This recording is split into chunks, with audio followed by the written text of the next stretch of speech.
This is WCPO 9 News. I'm Kristen Hartman, and tonight a deep dive into COVID-19 vaccinations. But first, a look at the biggest stories we covered today. Computer models, then there's real life, and this is what's happened. When this cold snap hits, it's going to be below freezing for multiple days. So advocates are out on the streets starting right now, trying to get people in a safe place like these hotels. When your community is wearing masks properly, it really stops the spread of COVID. St. X has had 0 cases of COVID-19 spread in its classrooms. And now to that deep dive into vaccines. One local health director explained to me how the distribution works. He says the federal government decides how many doses to send to each state after considering population size, the number of COVID cases, and in a smaller way, discussions it's had with leaders. Down to the state level now, and we'll use Ohio as an example. It does the same thing, but in this case by zone and region, population, and virus transmission. So where do those doses go? About 1/3 of them go to public health. Half are sent to hospitals and the rest to places like pharmacies. Bear in mind, these are not massive shipments. I saw that firsthand. Since it's tough to pin down drop-off times, Mercy West got video of the van that brought one of its latest vaccine shipments while I made my way there. Looking at the vehicle, I don't need to tell you, the Pfizer delivery wasn't huge. One box. There it is, and it actually came with more supplies to support administering the shots. To understand the bigger picture, I asked the Health Collaborative, is vaccine coming into this region in large quantities or in a trickle? It's more of a trickle at this point. It's not one consistent shipment day, so a health department will get some one day and then a hospital. But I would say most areas are accepting at least weekly shipments. We watched as Pharmacy Director Teresa Ash wheeled this one to safekeeping. So now I'm here inside the Mercy West inpatient pharmacy. The single box shipment of about 700 doses of the vaccine will end up here in this cold storage freezer. Are you registered for every single dose? We are registered for every single dose at this point. Doses that are temperature protected even in transit. The vaccine ships in a cooler filled with dry ice. Scooping it out to get to the product makes for a different kind of mining. We like to call it liquid gold. This is the tip of the sword to end this pandemic. The only way out is going to be to make sure that we vaccinate as many people as quickly as we can. Do we need more vaccine? We absolutely need more vaccine. The faster we can get doses in arms, shots in arms, the quicker this pandemic will end. Across the tri-state, demand is outpacing supply. So what does that supply look like? According to the CDC, as of yesterday, the Buckeye State has received 1,812,000 doses from the federal government. 1,085,000 have actually made their way into arms. Across the river to date, the Bluegrass State has received 719,000 doses. It has used 435,000 of them. And finally, in the Hoosier State, 1,106,000 doses have been delivered. 637,000 of them have made their way into arms. One question we've heard, why the lag time from vaccine distribution to shots in arms?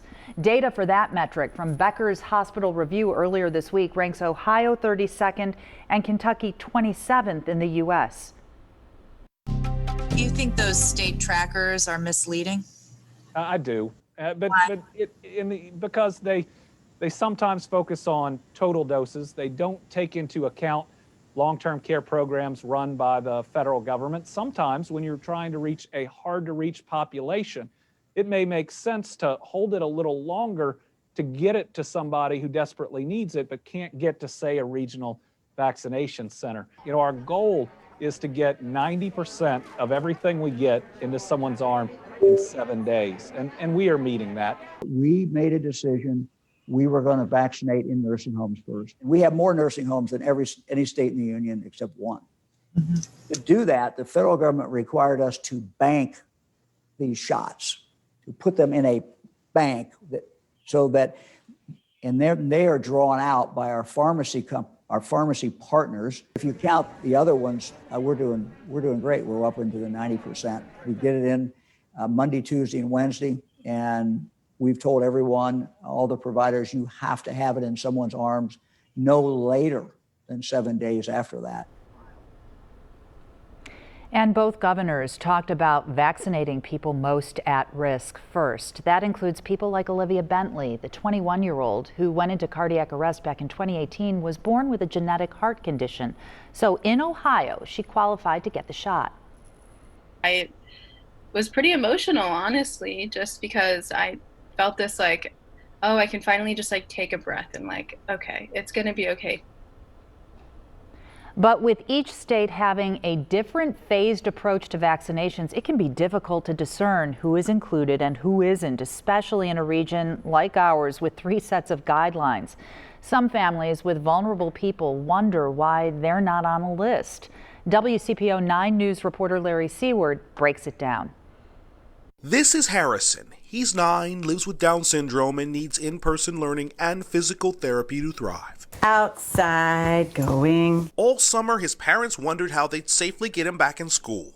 Plexiglass protects him in class, and his teachers will soon have vaccine, but Harrison is too young for his own shot, and under Ohio's coronavirus vaccination plan, other care providers are not a priority. This is a kid who has a lot of sensory needs, like younger kids do, in terms of licking things. And so he gets sick a lot.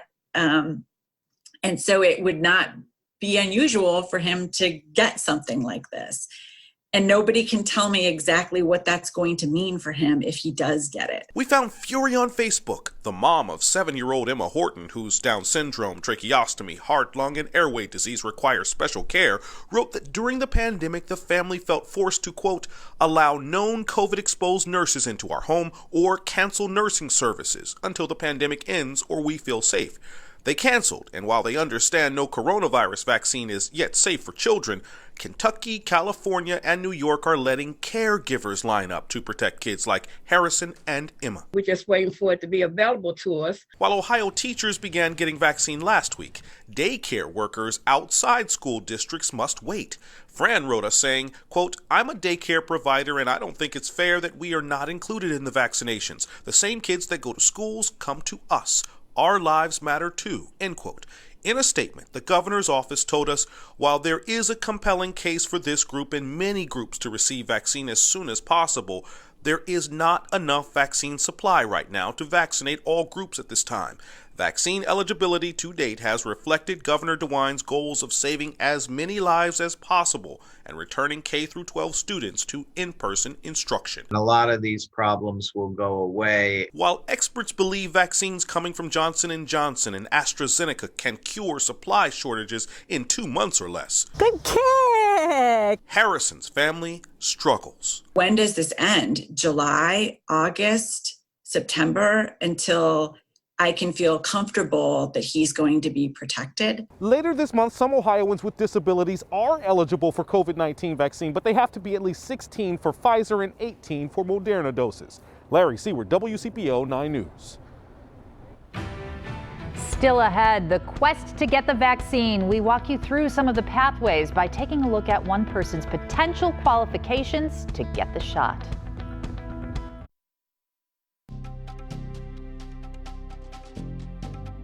We offer you a profile of a vaccine seeker. She's 51 years old. She has hypertension, a coronavirus risk factor. And she lives and works in Ohio, but most weeks her job takes her into Kentucky too. Her search for a protective pathway against COVID-19 begins at the Ohio Department of Health's website. Right now, its COVID info page shows in Phase 1B, the state is vaccinating seniors 70 and older. So our candidate isn't age appropriate. But perhaps there's another route. Phase 1B does cover people with developmental disabilities or folks who have any one of a number of conditions. But hypertension isn't on it, so that won't get our candidate in the door either. It is, however, something Kate Schroeder with the Health Collaborative says she should keep checking at a site like testandprotectcincy.com. Here's why. I'm not making these decisions, but I would expect some of those conditions like hypertension to be part of additional rounds coming up. And then there's the question of geography and whether vaccine seekers in the tri-state can cross borders. It's an important consideration for our candidate, who happens to be me.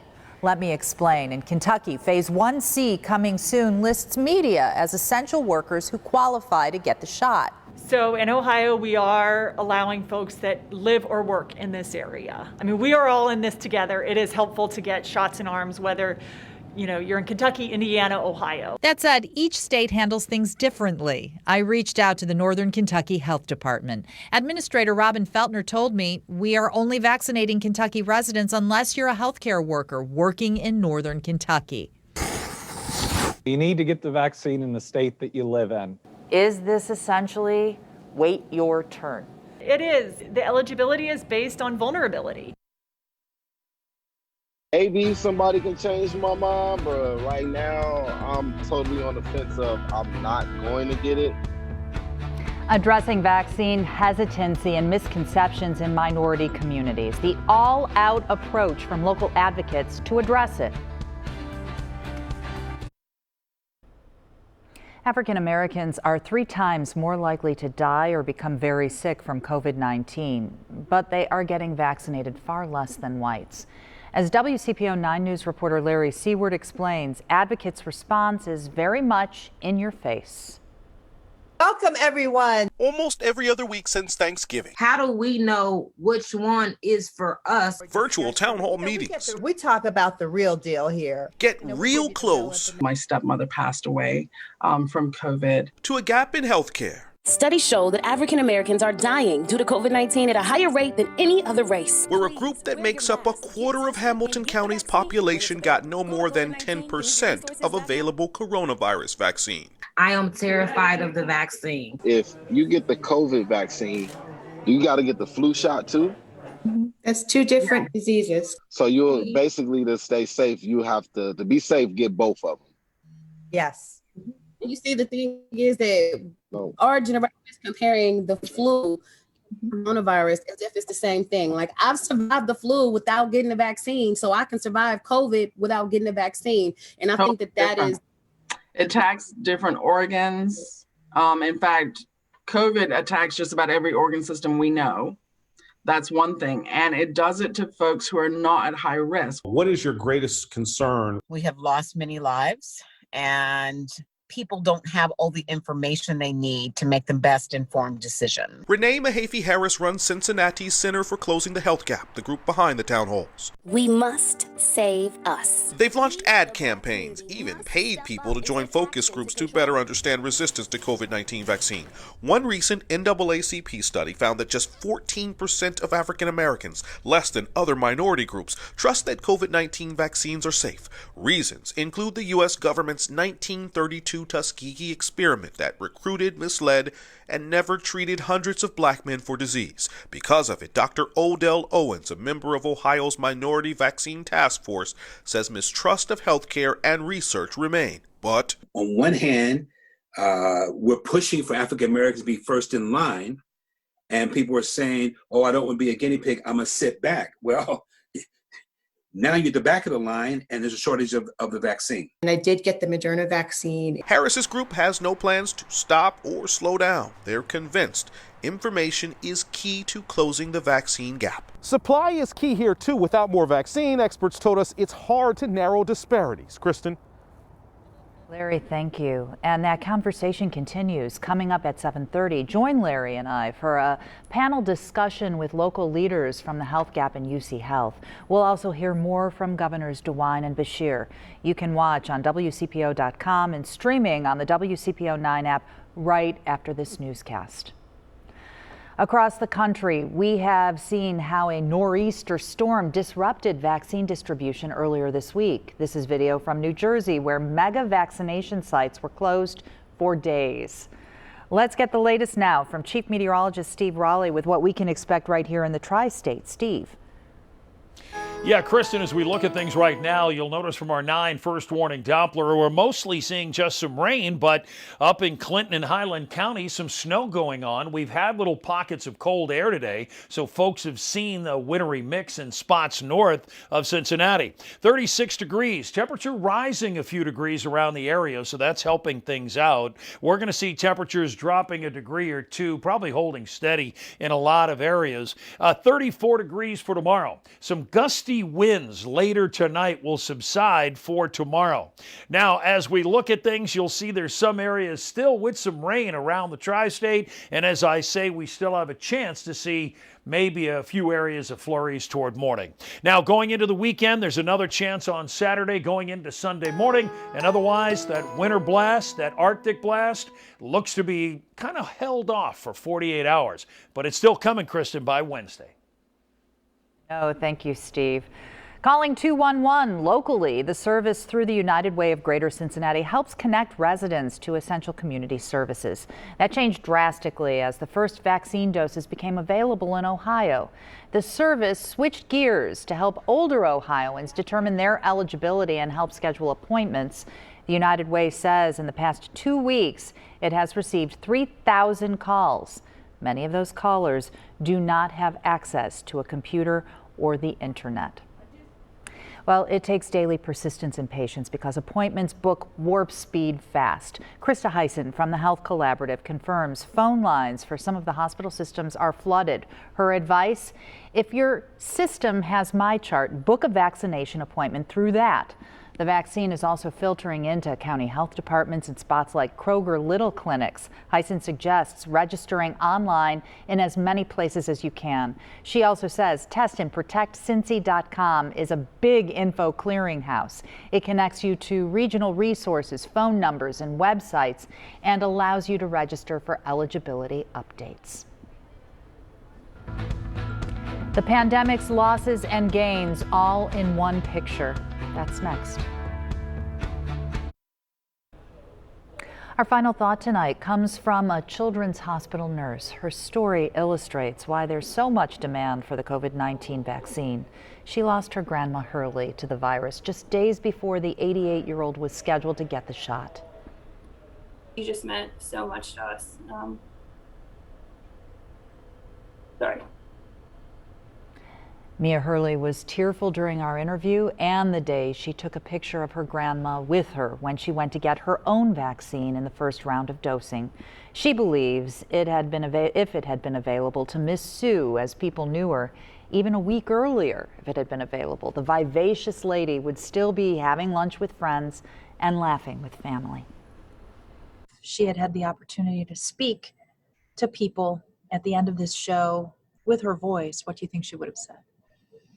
Oh yeah, Grandma Hurley, she's a teacher through and through. So she always, led by example and with her connections. And she just always tried to set the best example for her students and, really walk the walk and talk the talk. She says her grandma believed in the protection of the vaccine. So walking the talk for her would have been getting it with gusto and sharing her experience to try and help others. It's one reason Mia shared her grandma's story for this newscast. We have a final note. We know you have vaccine questions. Starting tomorrow night at 7, we'll read a question from a viewer and ask a local expert to answer it. And tonight's conversation continues right now on WCPO.com and streaming on the WCPO 9 app. We hope you join us there. Have a great night, and as always, be safe, be well.